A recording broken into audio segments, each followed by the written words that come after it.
بسم الله. هي كتاب إسلامي عقيدة. خذ عقيدتك من كتاب والسنة.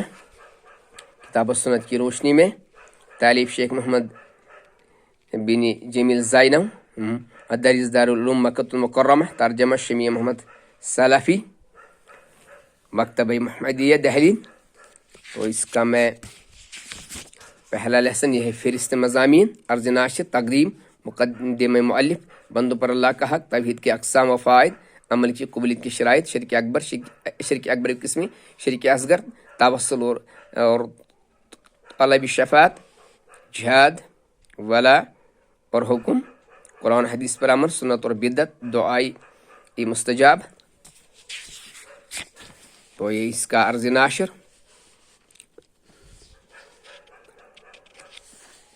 اسلام کی نظر میں عقیدہ کی بڑی اہمیت ہے. عقیدہ ہی وہ روح ہے جس سے اسلام کے تمام ارکان کو صحیح نشونما ملتی ہے. جس طرح جسم سے روح نکل جائے تو اس کی افادیت ختم ہو جاتی ہے، اسی طرح اسلام کے ظاہری عمل و افعال سے اگر عقیدہ خارج ہو جائے تو ان کی معنویت باقی نہیں رہتی، ورنہ حق کی میزان میں ان کا کوئی وزن ہوتا ہے.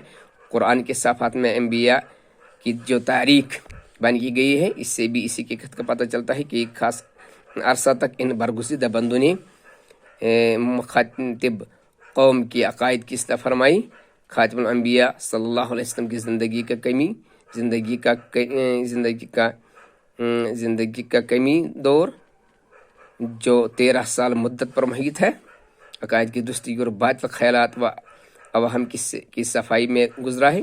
اسلامی عقیدہ کی اس اہمیت کے باوجود آج مسلمانوں کی زندگی میں ان کی حقیقی آب و تاب موجود نہیں ہے. اجمی افکار اور گمراہ قوموں کی اوہام و خرافات ان کی عقائد کے لازمی جز بن گئے ہیں. تعلیم یافتہ طبقہ بڑی تیزی کے ساتھ ان عقائد سے منحرف ہوتا جا رہا ہے، کیونکہ جدید علوم اس کے سامنے جو مباحث چھڑے ہیں ان کا تسلی بخش جواب عقائد کے نام پر پڑھی جانے والی کتابیں دینے سے قاصر ہیں. اس لاحق کوششوں کے امید افزا نتائج کے اعتراف نہ کرنا بددیانتی ہوگی.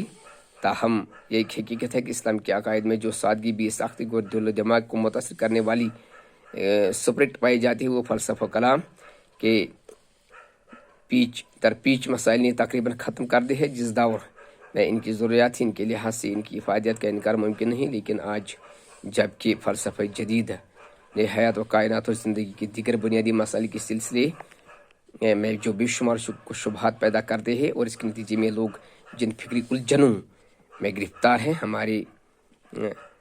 ہمارے پرانے علم العقائد سے اس کا اریاق فراہم ہونا مشکل ہے.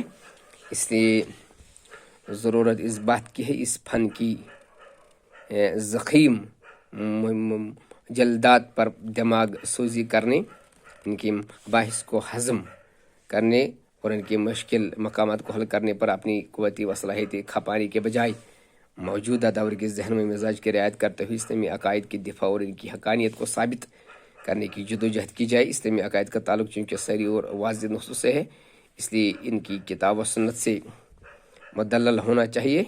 دوسری اہم بات یہ ہے کہ قرآنی آیات اور حدیث رسول صلی اللہ علیہ وسلم عقل و وجدان پر براہ راست اثر انداز ہوتی ہیں. اس لیے عقائد کے اس بات و استحکام کے لیے صرف انہی کو ماخذ بنانا زیادہ مفید ہو سکتا ہے. پچھلے کئی سالوں سے عالم اسلام خصوصاً عالم عرب کی بعض اہم شخصیات اس پہلو سے اسلامی عقائد کی تفہیم و تشریح کی نمایاں خدمت انجام دے رہی ہے، اور اس موضوع پر چھوٹی بڑی درجنوں کتابیں تمام علمی زبانوں میں شائع ہو گئی ہیں. اسی سلسلۃ الذہب کی ایک گڑی یہ کتاب بھی ہے جو عالمی اسلام کی مشہور اسلامی شخصیت شیخ محمد بن جمیل زینو حفظہ اللہ کی گراں قدر تصنیف ہے، جس کا اردو ترجمہ جامع سلفی بنارس کی فاضل محترم شمیع محمد سلفی صاحب نے پہنایا ہے. تو یہ کتاب میں جاری رکھوں انشاءاللہ.